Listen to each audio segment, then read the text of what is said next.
From rags to riches. Hey friends, Bruce here with Cross Country 3. Maybe you saw that the Indiana University football team recently won the national championship. Maybe you know a little bit about the quarterback, Fernando Mendoza, who went from a lightly recruited two-star high school quarterback to a third-string quarterback.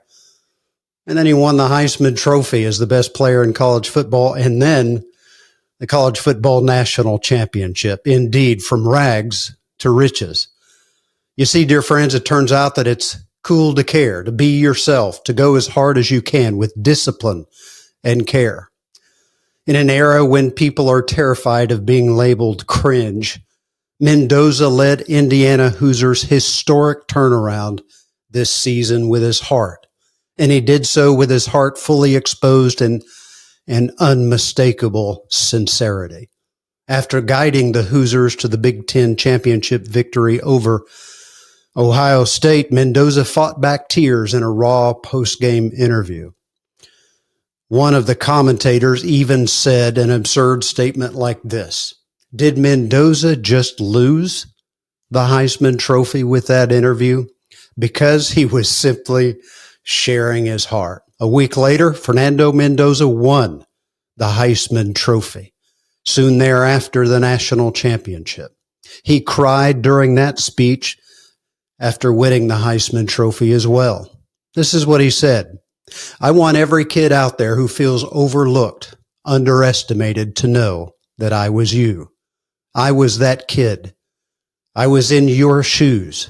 You don't need the most stars, the most hype, or rankings. You need discipline, heart, people that believe in you, and you need to believe in yourself." What a statement. Maybe Fernando Mendoza isn't the best player in college football despite how much he cares. Maybe he's the best because of how much he cares. And because he isn't afraid to let the world see it and know that he plays with heart. Mendoza didn't waste energy trying to look a certain way or to play a certain role. He needed every ounce of himself, every heartbeat, to climb from an overlooked afterthought to the best player in college football. Dear friend, the lesson isn't that we should try to be Fernando Mendoza. It's that we waste enormous amounts of time worrying about how we're perceived, copying others, and dulling what makes us unique, rather than owning who we are and channeling it toward greatness. And you have that opportunity. The kind of caring that an excellent life demands isn't performative or outcome-based. It's the daily choice to show up fully, to lay it on the line, and to renew that commitment every single day. It's not transactional, it's transformative. It means that in both success and failure, you can take pride in the effort that you gave, the courage that you showed, and the person that you're becoming. Fernando Mendoza is a powerful example for young athletes today, and really for anyone. I hope that we're paying attention. Worrying about what others think is an enormous energy drain. I hate seeing people go through that. It keeps too many people on the sidelines. It keeps far too many people from reaching their potential.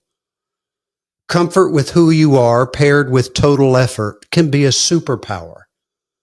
At its best, excellence is simply authenticity in motion. You pour who you are into what you do.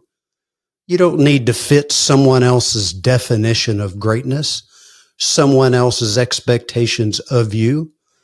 You just need to get up and do the work. Be yourself and be the kind of man, woman, boy, or girl that can go from rags to riches, to give it your all, to strive for greatness in the way that God made you. Your identity, dear friend, is important. Understand who you are and whose you are.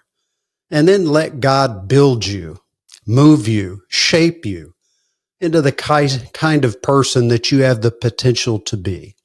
You don't worry about the expectations of anyone else. It's not about them in that manner. Now, you may serve them and you may love them and lead them someday, but you make sure you stay within the framework of who God made you to be and who He's making you to be.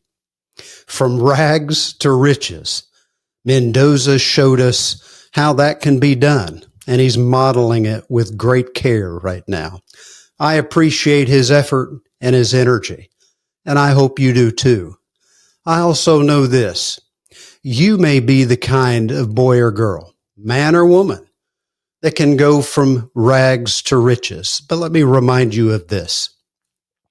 There is someone that is always, as the accuser, doing his very best to keep you from reaching that potential of being a God-honoring man or woman, living life well and doing it right. That accuser is Satan himself. And speaking of rags to riches, Satan went from riches to rags. You see, Satan started in heaven, and because of his pride in himself, did everything for himself and no one else. When he did that, he was kicked out of heaven, and he went down to earth and will ultimately be in a place separated from all the goodness that God has created.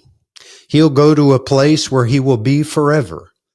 Satan himself really is a story of riches to rags. Let me tell you another story. There's someone who went from riches to rags and back to riches. Fernando Mendoza has talked about that person, and that's the Lord Jesus. And many of you know the Lord Jesus, and you know that story of him coming from heaven to earth, not to destroy, not to tempt, not to accuse, but to rescue, to heal the brokenhearted. And that's what the Lord Jesus does. He came to live among us, the muck and the mire of this life. He gave up heaven. He gave up the riches to come and live among the rags. But you know what? He was killed for sure. He was crucified. How ugly. But he rose on the third day after his death, and he rose back to heaven, and he's seated right now at the right hand of God. He went from riches to rags, and now back to riches. Dear friend, I hope that you know that story and you know that Jesus. And I hope that he'll make an impact in your life, a transformative impact forevermore.